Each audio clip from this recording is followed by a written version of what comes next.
the panel. This is the most exciting panel of the day, and anyone who knows me knows that I'm passionate about the law, passionate about regulation. And what we're going to be talking about today is going to shape this industry in years to come. So I hope you enjoy it. So welcome everyone, and I can definitely attest to the fact that we do have the light in our direction, so we can't see a lot of you, but we hope you're all there and we hope you're all paying attention. I'm Benedict Nolens. I'm the Head of Regulatory Affairs for Circle. Circle is one of the sponsors to this event as well. Circle has a variety of businesses all related to crypto. We bought Poloniex, an exchange you might know. We bought that about over a year ago. We also issued a US dollar coin called USDC. It's a fiat token.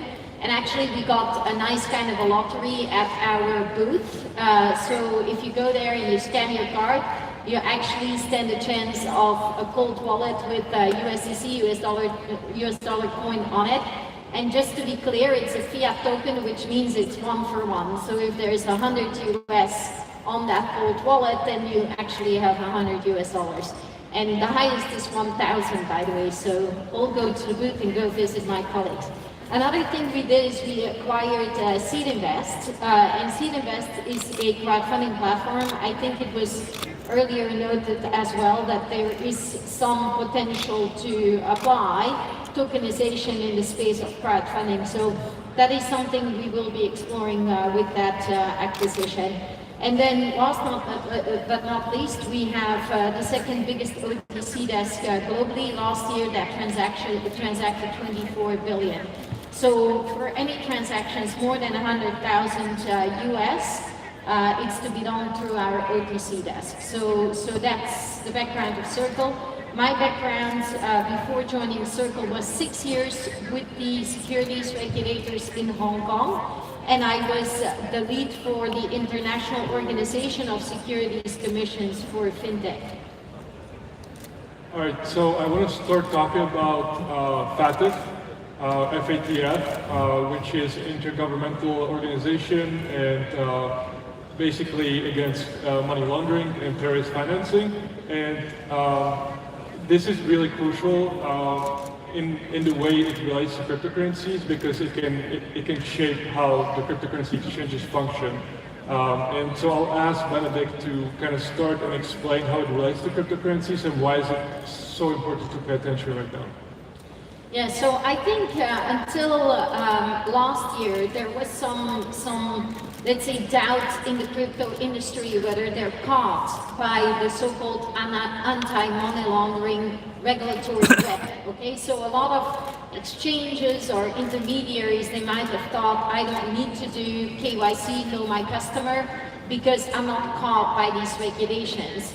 FATF is the International Financial Action Task Force. They're the people who work with member countries to try to get them to apply AML standards wherever FATF sees risk.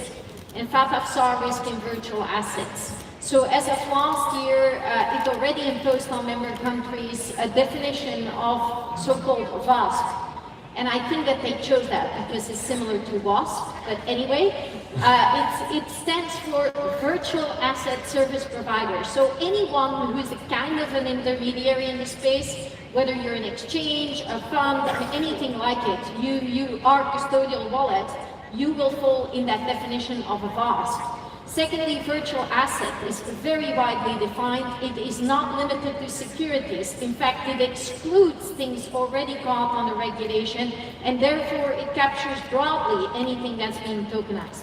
What FATF added a month ago, on February the 22, is a statement that it wants the member countries to ensure that VASPs become licensed, number one.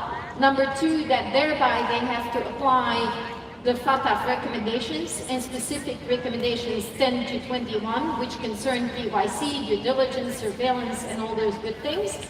But the most worrying statement in it is 7b, where it actually, until next Monday, asks for comments. And let's say we're going to send in a letter on behalf of exchanges commenting on this. That 7b provision would require that in the future, if you are an exchange, you are not allowed to transfer out assets unless you know the destination address and you send to that destination address the identity of the sender. So let's say I have my account with Poloniex, I want to transfer it, let's say the assets to BitPump, then Poloniex would not be able or allowed to do that by FATF unless it knows that account is BitPump and unless it's able to say it's the account of Benedict Knowles. So we are gathering as much signatures as possible to a letter we'll send on Monday to FATF explaining that we don't think this is feasible in the context of this public blockchain sector. So you can contact me or you can go on a website called www.gdf.io, so Global Digital Finance, if you want to learn more or be a signatory. Just want to talk about that. Regarding these FATF, these international organizations are important framework that we have. But one thing that we must keep in mind that it's not, international law is really a misnomer. There's no supranational body that can prosecute, enforce, or international police could make you do something if you fail to do that. So at the core level, it's really a domestic jurisdictional issue that we have. A lot of the cases I think you'll see is that regarding these regulations that may come out with these guidance that may come out, they will impose on domestic entities. And so in the case for Korea, if the cryptocurrency exchanges follow this or gave input, then they're subjecting themselves to the financial regulations. And also at the same time, then the financial regulators in Korea, if they agree to this and say, hey, we want to participate, let's say for the FSS or the FSC, then they're saying that we will regulate crypto assets. And right now, I think the case with Korea is that it's still premature. We still haven't we haven't agreed on what it is, who's going to regulate it, how it's going to be regulated, whether cryptocurrency exchange will be part of the KYC and AML process. Because is it really money? So those are the very fundamental questions that we need to iron out before it really happens. And even if they don't follow, there really is no punishment for not following, other than not following international norms. Just to provide a bit of a counterpoint as well to that. So for a number of jurisdictions, FATF does matter. And if you are designated in a bad way by FATF because your standards are not up to scratch as a jurisdiction, there are a number of bad consequences that flow in terms of the financing that can come in terms of how your financial institutions can participate in the global marketplace. Of course, it is for each jurisdiction to determine how it does that in due course. But I think one thing that I'll point out is that the winners in regulation are always the industries and always the participants who participate in the drawing up of the legislation. And what we've seen time and time again in the creation of stored value facility regulation, the establishment of derivatives regulation, as well as other emerging areas like the payment systems, it's the people, it's the entities that are involved in those discussions who also understand the technology, which includes those around the room, who participate, who then create good law. And without that, you lose that competitive advantage. You lose the ability to know the mind of the regulator ahead of time, and you lose the ability to be able to say, that's a bad idea, but how about it we do it this way, which helps us sustain our business model, but also addresses the core risk that you're trying to address. I think that it's also important to make sure that exchanges in space, for example in Korea or in Japan, have a very good understanding of what it means to follow what FATF is actually working on. And as Benedict mentioned, we're talking about disrupting the industry. We're talking about major consequences on a day-to-day basis. So it's extremely important to educate exchanges to make sure that they understand what are the potential consequences of what's happening right now. And I also believe that it's important for them to understand that, as was previously mentioned, FATF definitely has a very meaningful impact on countries, and countries definitely have a lot of incentives to avoid being non-compliant to these specific recommendations. So I definitely think that that's something that needs to be done, and Chainalysis, for example, is behind that with a lot of focus groups in different parts of the world, trying to educate exchanges and making sure that they know actually what's happening in the space. So next I want to talk about blockchain analysis. We have Ulisse here from Chainalysis.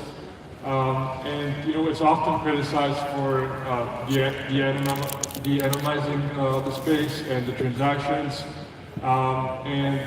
But arguably actually helps the space go forward and make regulators more comfortable with the space overall. So could you talk about how blockchain analysis works with the regulators and how they feel about it?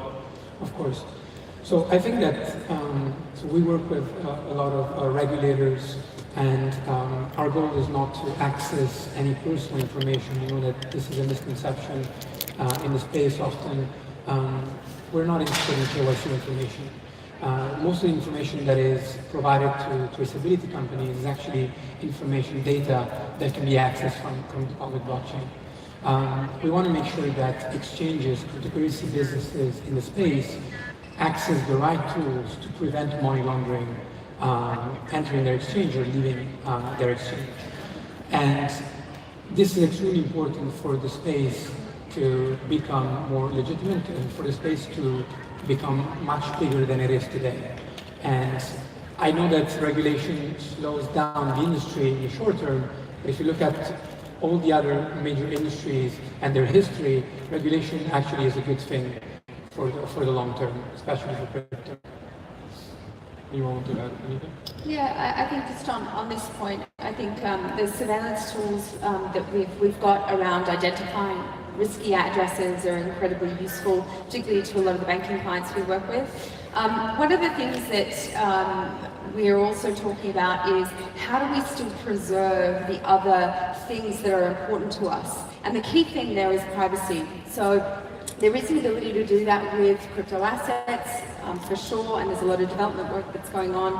But what I do see is that a swift de-risking mentality that's coming out. So now that we have the tools to be able to exclude a number of risky assets, including privacy coins, we're able to see and de-pseudonymize the ownership of assets. There's this insatiable trend towards doing all of that and allowing it to be reasonably public. But at the same time, there is a sphere of privacy that we need to protect. And so some of the discussions that I'm having with regulators and with my clients is how do we still do that effectively? Cash is anonymous. Of course it is. Do I want everybody to know that I bought a cup of coffee at Starbucks versus another brand? Do I want them to know, other things about my life? No. So is there still a space, particularly with the dramas that we continue to see around the misuse of our data, where there is still room for anonymity, there's still room for at least a portion, I'm not talking about large, massive, systemically important transactions, but still an element of our lives that can remain genuinely private, despite the prevalence of increasing tools that enable our credit scores or even our penalties to be effectively enforced for very minor infractions. Yeah, I think there's going to be a little bit of education that needs to be done with the regulators. I think there's a misnomer that blockchain technology will allow more criminal activity to go, and blockchain technology actually allows for better tracing of the fund flow, the transactions that we have.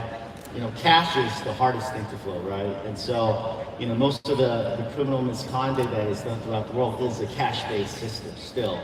And I think if there's any, it's Bitcoin or it's just a very small, de minimis fraction of the total criminal activity that goes on. So if we could educate the regulators on how the blockchain technology can actually increase more transparency on AML, KYC, into a way where we can work it out, I think it's a matter of time and we're going to get there. So I do see it going that direction for KYC and AML.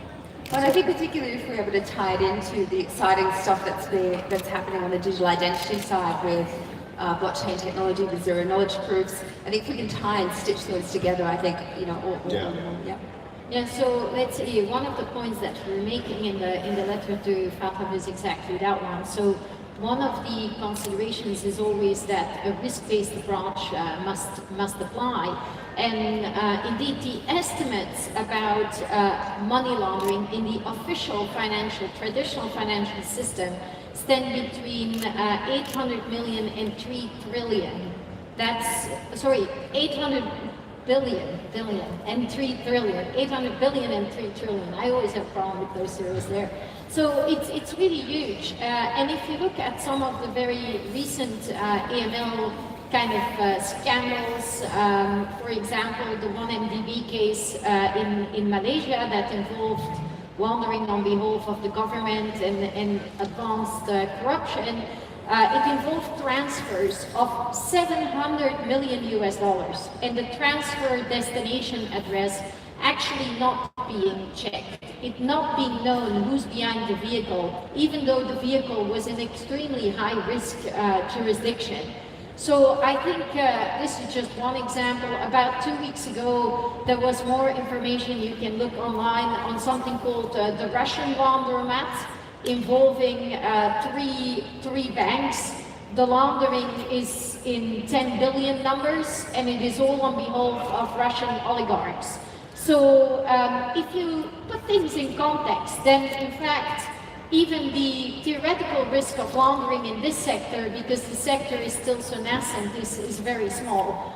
But nevertheless, there is something that I think it's called confirmation bias. And people are in general biased to support something they know. And in the case of the financial system, what they know is the traditional financial system. So they have a bit of a bias to support that and think it's better. But if you look at the numbers, as said, the numbers tell some actually rather problematic stories. Also, the fines against the financial system, I don't know what the estimates anymore are, but I see estimates of the financial system, the traditional one, having been fined more than 100 billion, right? 100 billion. I mean, it's crazy, right? That's why it's so difficult to pronounce. 100 billion for AML violations. And then we are worried about a digital asset system where the market cap is around, what, 140 billion, something like that? So anyway, of course, market cap and transactions are a different measure, but as I said, when you're talking in the numbers I've talked, then you do know that there's a huge amount of problems in the traditional financial system. And this virtual asset system, which is very nascent, needs to be looked at in that context.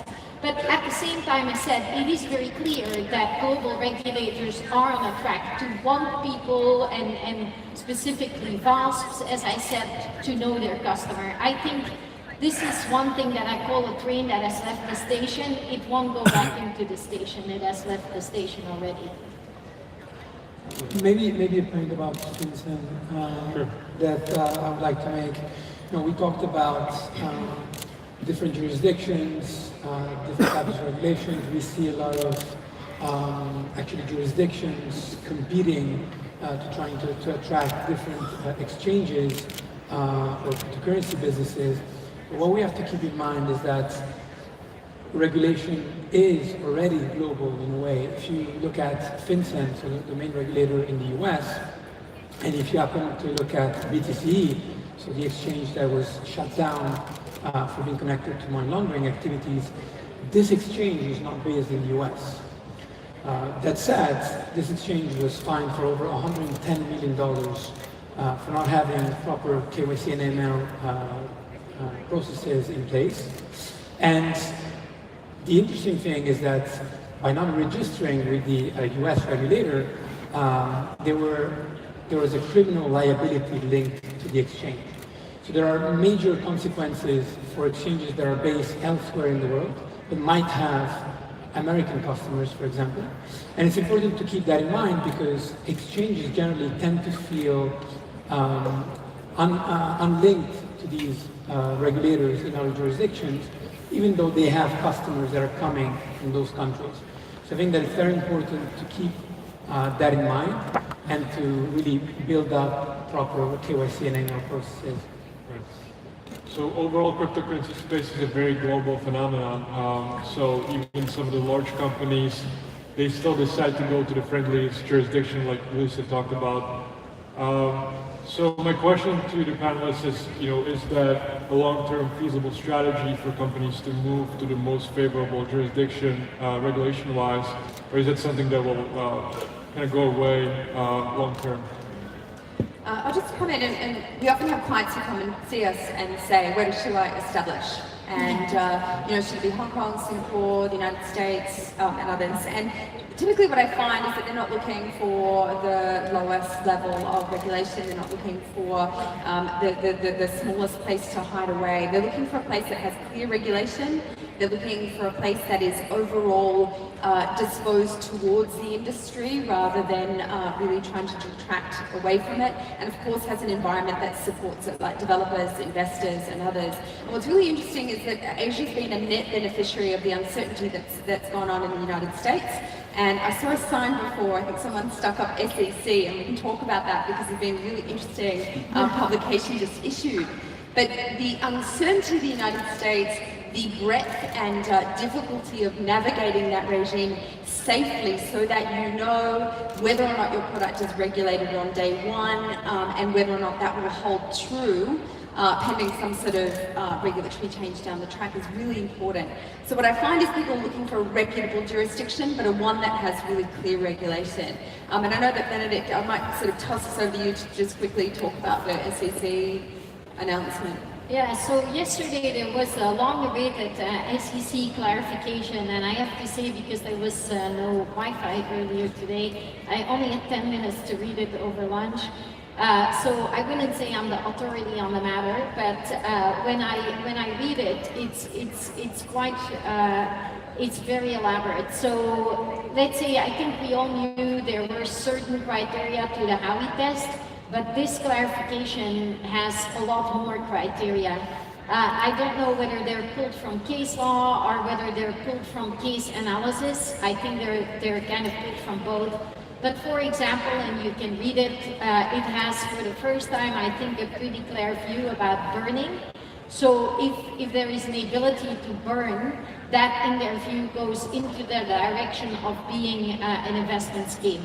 If it's listed anywhere with a, let's say, a potential for appreciation or sizable appreciation, they put it into the investment category. I think that is more actually restricted than what was possibly said before. So now on the question on what I call island hopping, I think that island hopping will continue. I in fact think that the more that pronouncements are being made that make it very hard to comply, whether that's, let's say, on the definition of securities or on the definition of the scope of AML, I think the more, let's say, smaller nations, islands, will see an opportunity in attracting business. So I don't think it will stop anywhere soon from what I can tell, and I think these two things we're discussing here, both the FATF pronouncement as well as the SEC pronouncement, further reaffirm my views in that regard. We get that question a lot, so where should we go? Should we go to Hong Kong, Singapore, Malta? It changes because, certain jurisdictions have certain better infrastructure to do the banking system, but certain jurisdictions are more riskier. They have no infrastructure, who are more open to regulations or more certain or crypto friendly, have no infrastructure to even open a bank account, even though the government wants to do so. I think that's still up in the air. I think I don't know what's going to be a good answer. I think all of them right now are really bad choices. Whether it's island hopping or not, they don't really. Not true. Yeah, but let me talk about really quickly about the SEC. So, I took a quick look at it this morning, and I don't think I think the investment contract analysis, the Howey test, or I think it's generally a good thing. I know it's the broadest definition of security in the U.S. securities laws, and I think if that analysis was applied during the ICO boom here in Korea, then I think a lot of those coins could have been considered security. And I think the main reason is to have these people stop going to mom and pops using their hard-earned money to give them an offer to invest in something great, and that was happening a lot in Korea. And I think that's what they're trying to prevent. I think the way forward, going forward, is regarding the secondary, the credit investor market, the sophisticated market. I think that's where it's going to go. So I think the SEC and many of the jurisdictions will follow along, where you will have more of a credit investor, sophisticated investor to invest in these. Now, the counter argument is, well, you're taking away the chance to make a lot of money for the retail investors, and I think that's the balance we have to take, the protection versus the advantages. And so I think on balance, I think it's not too bad of a thing, and I think we're going to go to that direction in the future. There's a point that I would like to make concerning Hallett hopping that we mentioned before. If you're an exchange, and this is happening a lot, actually, we're seeing this happening a lot. Exchanges having different fiat to crypto exchanges, or even crypto to crypto exchanges in different parts of the world. If you're an exchange, you're definitely interested in nurturing existing or new banking relationships. And one of the important things here is to make the distinction between an exchange in one country and another country. That is, what type of risk is linked to that exchange and what type of risk is linked to another exchange in another country. I think that, for example, we have the technology to really make the distinction between the global platform and the local branches, which are actually serving a different type of market. And that's a distinction that exchanges need to make sure that banks, for example, make the distinction between the global exchange and the local branch. So you can, be based in different countries, but you need to be able to make those distinctions. Right. I want to also talk about cryptocurrency advocacy or / lobby groups. So what role do they play in the ecosystem? Do they actually help clients or cryptocurrency participants? What has been your experience with some of those groups? Okay, well, my personal experience has been really strong. So, right at the start of around the start of the ICO boom, we really recognised that there was a space where best practice was missing. Sure, we didn't have regulation, we didn't want regulation, but there was a space where really understanding front to back how an ICO should operate wasn't there. And so we did with the FinTech Association of Hong Kong, Benedict's also involved. We wrote front to back on running a token sale. And it was in response to clients who were also looking to do it. So we want to be compliant. I heard that every single meeting that I had, and we advised on over 40. Every single meeting, probably 100 meetings, we want to be compliant. How do we do this in a compliant way, in a good way, in a safe way? And yes, there's lots of value, but there was a lot of good structural intent there. So we wrote this piece, this document, which was really useful. But it required people to sort of put their hands to paper. It always needs people who are writers to be able to drive that. And Global Digital Finance is another great example, another great transnational group that has been heavily involved in driving Financial Action Task Force piece. The other bit that really directly informed regulation in my jurisdiction was a CIFMA. So that is a group of securities-related financial institutions coming together to talk about what good custody, good exchange development look like. And we know that a number of the recommendations that were picked up through the group's work and its engagement with exchanges, many of whom are here, helped inform the standards that our Securities and Futures Commission announced as part of its sandbox. But it needs to be reduced to paper. Unfortunately, that's just the way it is, that having it down, having it concrete, not just discussing it on panels, not just discussing it on Twitter or on Reddit, it needs to be reduced into cohesive arguments. It needs the value of people who understand the technology, and then the people who understand compliance and the mindset of the regulators to be able to bring those things together. But when that happens, the advocacy is incredibly useful. The other tool that we find is useful is to bring regulators to those industry discussions, bring them to meetups, bring clients to go and see regulators. And if you're a developer, go and see the regulators around the world. They're interested in hearing groundbreaking development and understanding what best practice looks like so that they're doing a good job themselves. Yes. I think let's say in all the cases where I've seen it useful is if you take the regulators on the learning journey. So for example, in GDF, indeed, like, you know, the European regulator said, how does custody really work in this sector? And to be honest, you may think it's straightforward if you're in this sector, but if you come from the traditional financial sector, then what's happening in this sector is actually not really straightforward. So it took someone putting pen to paper and saying, well, this is the current state of affairs in the sector. It's the same for the FATF letter. I mean, FATF might actually not realize, some people do, but not all regulators involved with FATF are not all FATF secretariat representatives. Not all of them might not understand that you can't actually ban a non-custodial wallet all that easily. They might not understand that. So unless you point that out, they're going to think that's all possible. And if they think that that is possible, then they think that that prior thing I set out is possible. So in both FinTech Association of Hong Kong as well as GDF, we said we take the regulators on the learning journey. We invite them to meet up on specific topics of their interest where they think they haven't understood it. We give them the documents when we issue them. We also invite them to mini summits in the case of GDF, they dial in. So I have to admit, I haven't seen Korean regulators yet on our dial-in. But I've seen regulators from Abu Dhabi, Dubai, Europe, France, UK, Fed, FSB, BIS, all of them are already on the phone line. So, you know, if you can show to a regulator that you're trying an effort to build standards, it actually reduces the need for them to jump in and create some really conservative standards while the industry is still evolving. For Korea, this may be a surprise to some of the audience, but I just want to let you know that I think my view is that, my perception is that the Korean regulators are working hard on trying to do sensible crypto regulations here in Korea.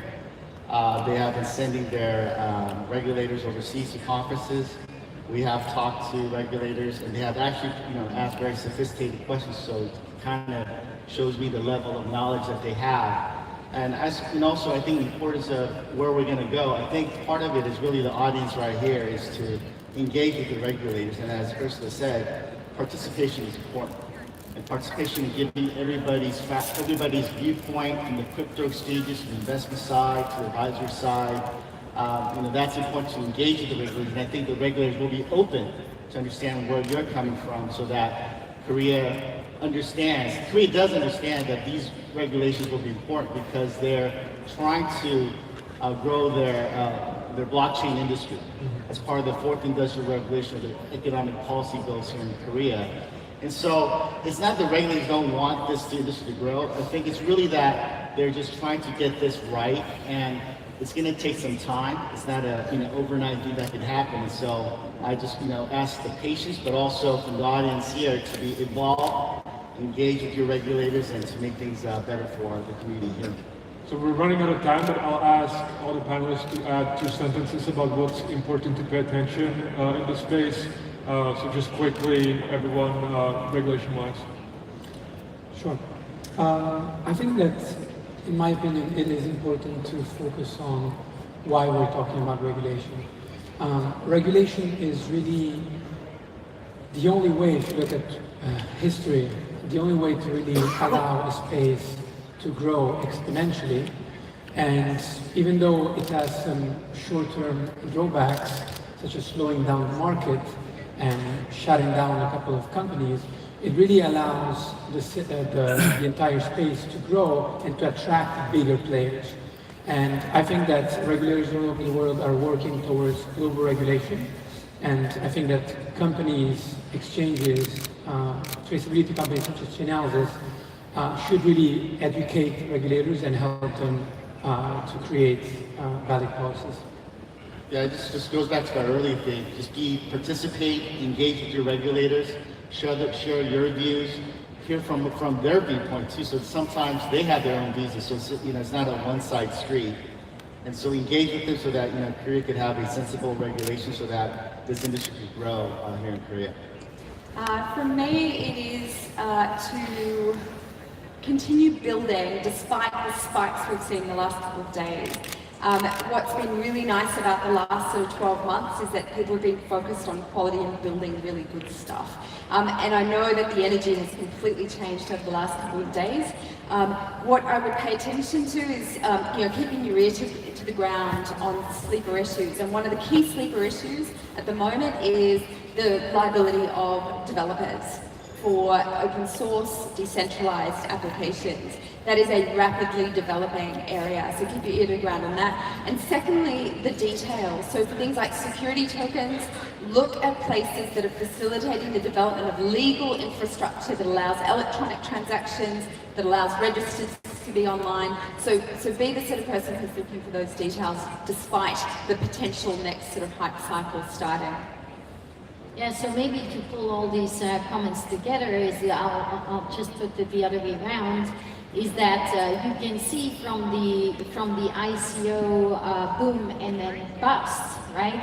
That if a system does not have all the elements to it, including compliance, methodology, systems, etc., if the ecosystem is incomplete in that sense, then ultimately trust may exist for a limited time. And when it fades, it takes a very long time to come back. So it is important that the full ecosystem exists, and in all these regulatory efforts we're talking about, we're actually offering solutions to the regulators. We're explaining asset with custodies, we're explaining how these non-custodial wallets work, we're helping them asset along the journey. So this will be a regulated outcome, as you rightfully say, in terms of for ultimate growth of the industry. All right, thanks everyone for paying attention.